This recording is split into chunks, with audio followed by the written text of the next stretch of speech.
SwayamPrabha. Digital India. Educated India.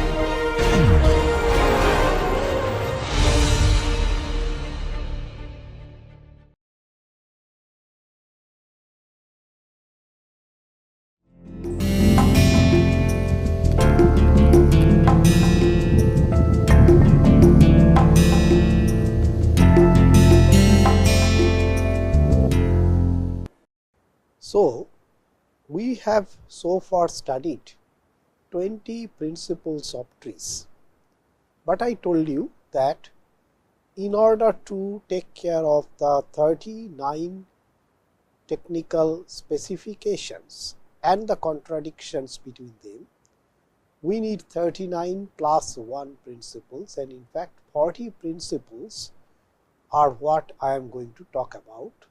So, today we will start from principle 21, which talks about skipping. So, skipping is an important tool for any hazardous process, and the rule here is that conduct a process or certain stages, example if it is destructible, harmful or hazardous, at high speed. Just you think of the dentist's drill, they use it at a very high speed to avoid the heating issue. Then think of the laser eye surgery. It is done at a very high speed, so that the laser cannot do harms to the other tissues or go deep into it. One very interesting thing we always come across is in terms of cutting plastic, because if you try to cut a plastic, it is also subjected to plastic deformation, and as a result you may not get, if you always try to do this process, you will see you may not get a very sharp cutting out of plastic, unless you do this process so very fast that the heat does not get any chance to propagate, and hence would not create any plastic deformation or deformation, thermal distortion of the shape. Again, similar thing is true for other viscoelastic materials like break toffee with an impulsive blow from a hammer, drop forge technique. Flash photography is also based on the same principle, and then there is again a very important type of application, and that is for the flexible rotors. For the flexible rotors, we know that there will be many resonating modes. Now, if you are trying to rotate a flexible motor from 0 rpm to some 25 or 30,000 rpm, in between there will be many resonating modes. So, if you gradually increase the speed, chances are very high that all these intermittent resonating modes will get affected, and that would create resonance that would possibly will be very harmful for the flexible rotor, if not catastrophic. So, one way to actually operate such systems, the supercritical shafts, is to run through the resonant modes very quickly. So, that means if I consider a particular flexible shaft, and let us say these are the natural frequencies and this is the transfer function, and it would have many such resonating modes. Now, let us say I have to reach somewhere here. This is my point of omega that I want to reach. This is my omega target, that is the frequency of rotation. So, you have to do a frequency sweep very fast from the 0 hertz to this point, so that all these resonating points would not get any chance to disturb the system. The next interesting sounding principle is principle 22, that is blessing in disguise. Many times we think that certain things are harmful, but actually if you can control the harmful factors, harmful effects of the environment or surroundings, even you can achieve a positive effect out of it. Let us say we know that heat is a waste, but if you can design a Stirling engine, then this waste heat can be used in terms of generating some useful work. Similarly, we say that sound and vibration are waste. They create noise. They also destroy the structure because of the fatigue. But if you know how to transfer these mechanical energy from noise and vibration into an useful electrical energy, which we call energy harvesting devices, if we can design, then you can actually get something useful from the apparently a waste thing. Similarly, eliminate the primary harmful action by adding it to another harmful action, joining up two harmful actions together to create something which will be neutral, like add a buffering material to a corrosive solution, example an alkali to an acid. Use a helium oxygen mix for diving to eliminate nitrogen necrosis and oxygen poisoning from air. So, you use a helium oxygen mix, not a nitrogen oxygen mix. So, you add two harmful elements together, so that they actually sort of interact with each other. Third possibility is amplify a harmful factor to such a degree that it is no longer harmful. Well, we always know that the noise is harmful for us, but we also know that there is a intensity level of noise. If you can go beyond that, then if the frequency is beyond that level, then you won't be able to hear it, because human auditory range is not going to capture if it is beyond a particular level. So, that way the harmful effect would not be perceived. There are many things. For example, use a backfire to eliminate the fuel from a forest fire, or use explosives. This you will see many a times, that wherever we actually extract the oils, you will see that there is a continuous fire, and that fire is nothing but to blow out the oil well, additional things, so that that does not create any environmental problem. Laser knife, laser based, all these surgeries use this principle of a harmful factor to such a degree that it is no longer harmful. So, that is principle number 22. We have to keep in mind, that is blessing in disguise. I will now go to another very, very important principle that we use mostly for intelligent systems. This is principle 23, which is related to feedback. So, principle 23 is feedback, and this is important, like for any active system. If you have a feedback, then you can actually correct the system from the feedback, from the sensor. So, first point is introduce feedback, referring back, cross checking to improve a process or action. So, that any example you think of it, like automatic examples, automatic volume control, or aircraft autopilot, or engine management system of an automobile, or thermostat for this heater control, geyser temperature control, process controls, feedback is extensively utilized.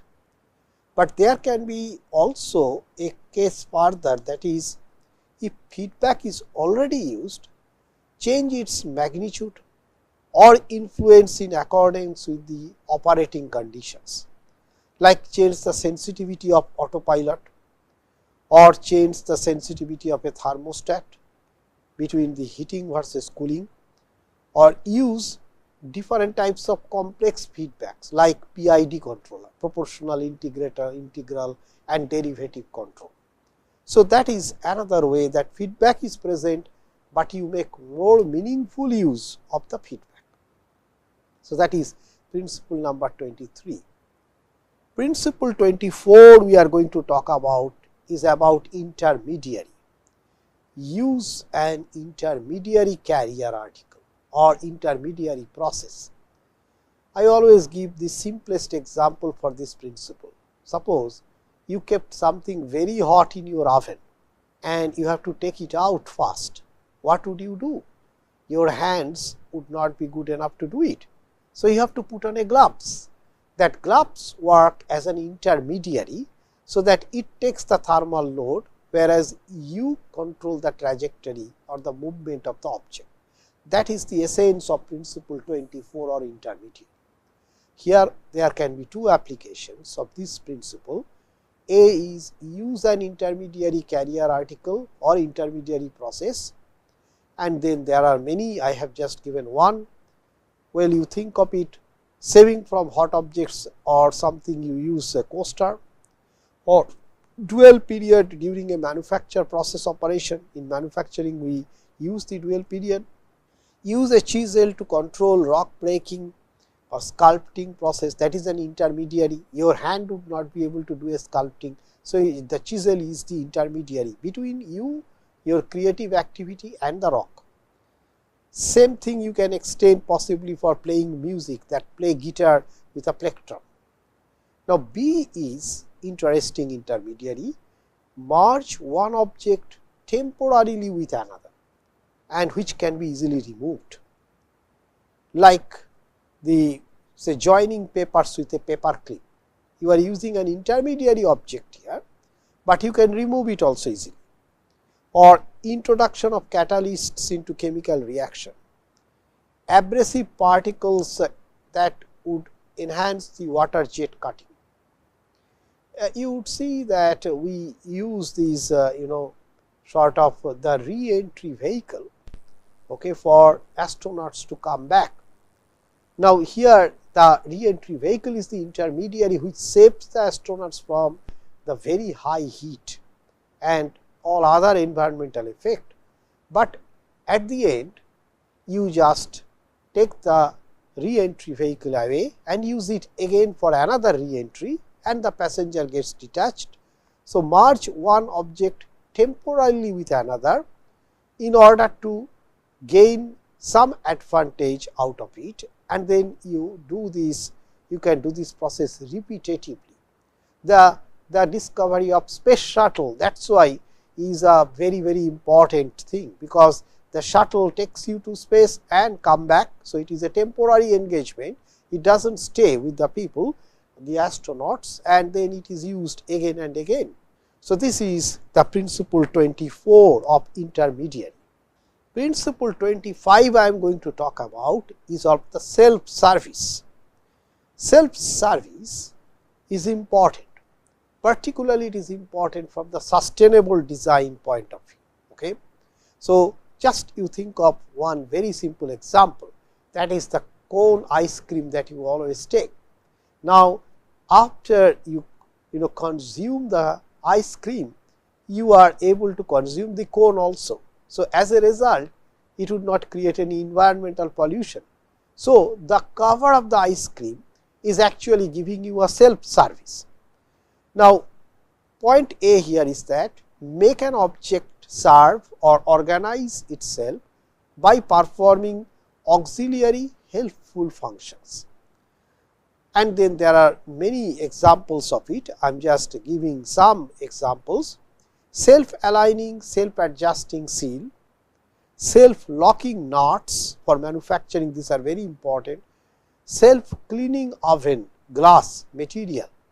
Not only that, self sharpening of some of the blades, right, that is used for, let us say, for the hair cutting or for the even for the grass lawnmower, self sharpening, self repairing structure, self healing structures.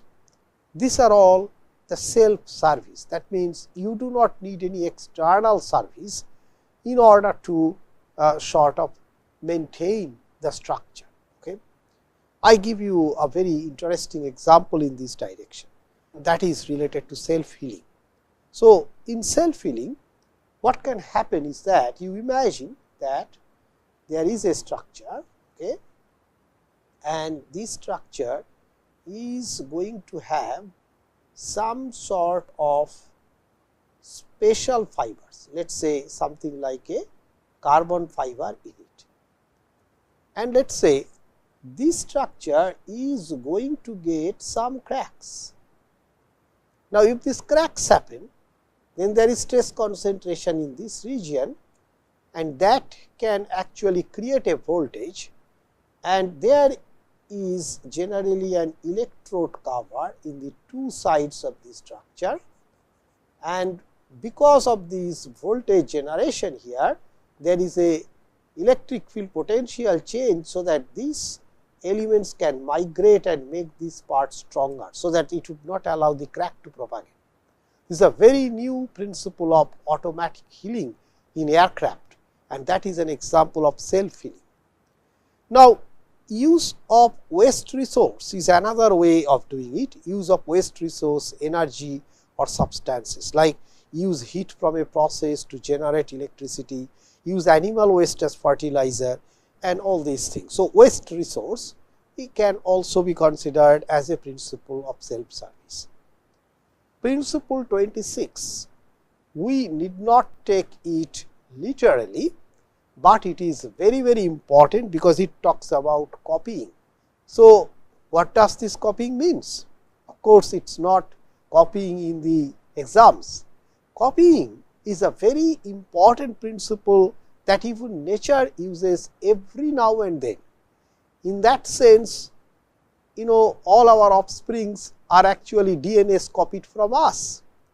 All our growths are actually the mother DNA getting copied multiple number of times. So, copy is something that happens in the nature every now and then. Now, here we have kept three types of copying principles. A, instead of an unavailable, expensive, fragile object, use simpler and inexpensive copies. Imitation jewelry, it is a copy of it gives you the effect of jewelry, but it is not essentially a valuable material, and that way it is also sufficiently robust, because the most of the jewelries like based on gold etc., they are not so robust. And then there are many such examples you can think of. AstroTurf, instead of the grass which is very fragile, you use the artificial grass today. The crash test dummy, instead of testing on anything living, you put a dummy. You remember that when ISRO has sent the mission for testing the astronauts' condition, they put a dummy robot, so that the robot can be spared, but you will get all the important information that the different environmental factors that comes inside the system. UAV excludes the pilot, so no risk, but you are copying an aircraft type of an action and doing the same thing. So, this is use of inexpensive copies. Other possibilities, you replace an object or process with optical copies. So, like do surveying from space photographs instead of on the ground, or measure an object by scaling measurements from a photograph, laser anemometry, virtual reality, virtual mock-up. So, all this entire virtual thing through the optical copies and later on through many other measures becomes important. One, of course, it is then cheaper, but also it would become sustainable, and it would also in certain times it becomes very valuable. For example, during the COVID time, optical scanning would actually help you not to come in close contact with the patient. Lastly, if feasible optical copies are already used, then as I told you that move to infrared or ultraviolet copies. So, that is something that that happens every now and then. So, thus the principle of copying is a very, very important principle that is used. Principle 27 that I am going to talk about is all about cheap short lived objects. That is our principle 27. So, you see, I mean, disposable, the word disposable has become so much successful today, and that is why, because it is relatively inexpensive. So, replace an expensive object with a multiple of inexpensive objects. Fountain pen used to be very expensive. Now, with the help of these dot pens, so to say, the ball pens, it becomes inexpensive and you get the same effect of writing. So, that is something that is used, like very extensively, and that is also, remember, one of the source of major pollutions as well, because we get addicted to use these cheap short lived objects. So, disposable of course is one. Matches versus lighters, throwaway cigarette lighters, industrial diamonds used in cutting tools, sacrificial coatings components, post-it, or discarding these discarding sabot armor piercing rounds. So, all of these are cheap short lived objects. You design it knowing fully well that it will have a short lifespan, but it will serve the purpose. Okay? Nobody is talking about designing something which will be working for years. This will be like, you think of a birthday party, the things that you will use is only for a couple of hours. So, it has to simulate, it has to create an ambience only during that small span. That is what is 27. 28 is very close to our heart, and we call it mechanic substitution. Replace a mechanical means with a sensory like optical, acoustic, taste or smell means. So, replace the mechanical means by something which is maybe electromechanical. Use, in fact, next clause is even clear about it, use electric, magnetic and electromagnetic fields to interact with the object. Okay. So, the entire use of this something which we call smart materials, that is so important for an intelligent system, is you can think of it that these smart materials are the best example of mechanic substitution. Change from static to movable fields, from unstructured fields to those having some structure, like say magnetic resonance imaging. Use fields in conjunction with field activated particles. So, all are examples of mechanic substitution. So, basically you have certain tasks to do and there already exists a certain way of doing it, and when you substitute that way of doing by using other techniques like I said magnetic, electromagnetic or temperature or light, then that is the mechanic substitution we are talking about. Principle 29 is about the use of pneumatics and hydraulics. They are some of the very important elements in terms of actuator design, particularly high power actuators. So, use gas and liquid parts of an object instead of solid parts. Example, inflatable or filled with liquids, air cushion, hydrostatic, hydroreactive substances. So, what are the advantage of such a system? Well, one of course that you can quickly build it, it is less heavy. So, it is more deployable, almost all deployable structures are inflatable also. So, inflatable furniture. Then there are other things like hovercrafts or the gas bearings, acoustic panels which incorporates the Helmholtz resonator. Helmholtz resonator is like a, you can consider it to be a small chamber with a narrow kind of a exit in it. So, this specialty of this type of a chamber is that while these chamber mass can be modeled as a mass, the air containing here can be modeled as a spring, so that the Helmholtz resonator can give you a pure natural frequency. And using such kind of a thing, you can actually control the wave propagation, for example. Okay, so, that is pneumatics and hydraulics. The next principle I am going to talk about is flexible shells and thin films. As you know that almost all the advancements in terms of the structures, in terms of the housings that we design, okay, be it automobile, be it aircraft, our direction of work today is how to make it lighter and lighter in weights. In order to do that, naturally you have to go for materials which are less stiff.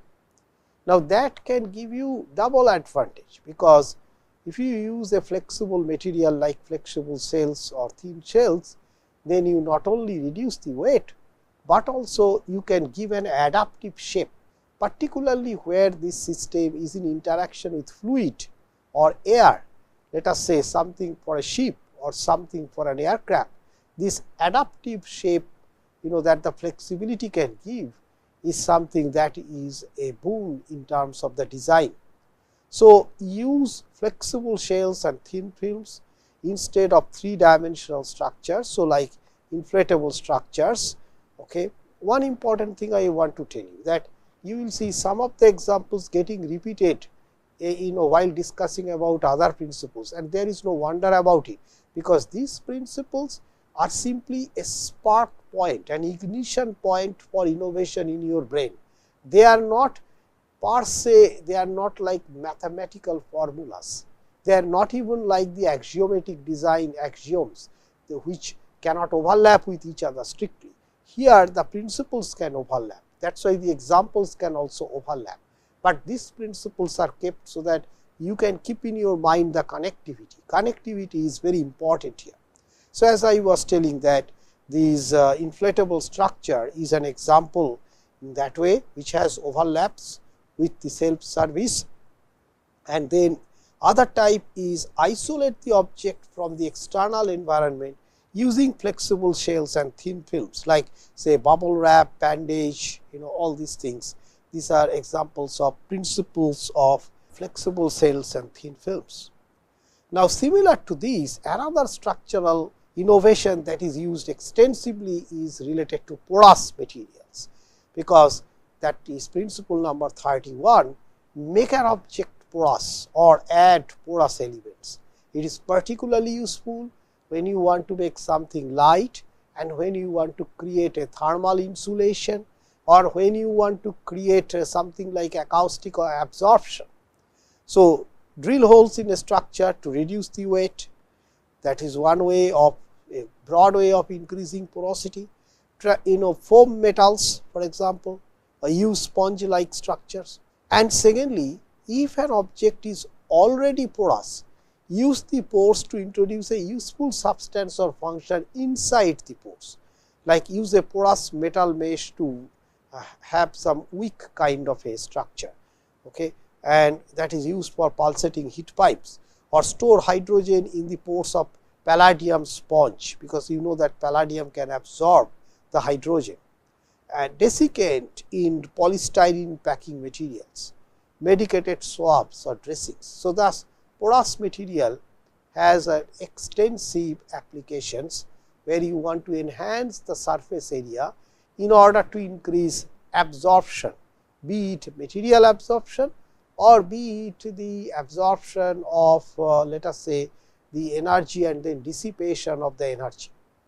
Last principle that I will discuss now is the color changes.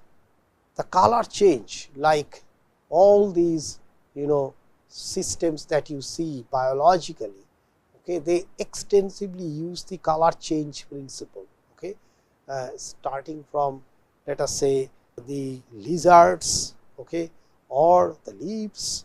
This example is there are many in nature. Change the color of an object or its external environment, okay, like say use color changing thermal paint to measure temperature, light sensitive glass, use color for camouflaging, employ interference fringes on surface structures, color changing in plastic, so that you can sort of figure it out that whether it is at high temperature, particularly for child feeding kind of cases, child feeding spoons. then not only the color change means change of color from red to blue or blue to green, etc., change the transparency of an object or its external environment, right, like use photolithography or smoke screen. In order to improve observability of things that are difficult to see, use colored additives is something that we use. For example, there is a very popular technique called PIV in fluid mechanics, flow visualization, particle image velocimetry. They use colored particles, so that you can see that how a sort of a fluid that you cannot see, a colorless fluid, how it interacts with a structure, and change the emissivity properties of an object subject to radiant heating. So, use of black and white colored panels or paint object with high emissivity paint in order to be able to measure its temperature. So, like that, color change is very heavily used in many different products. This is where I will close today's discussion, and in the last lecture we will conclude with the trees. Thank you.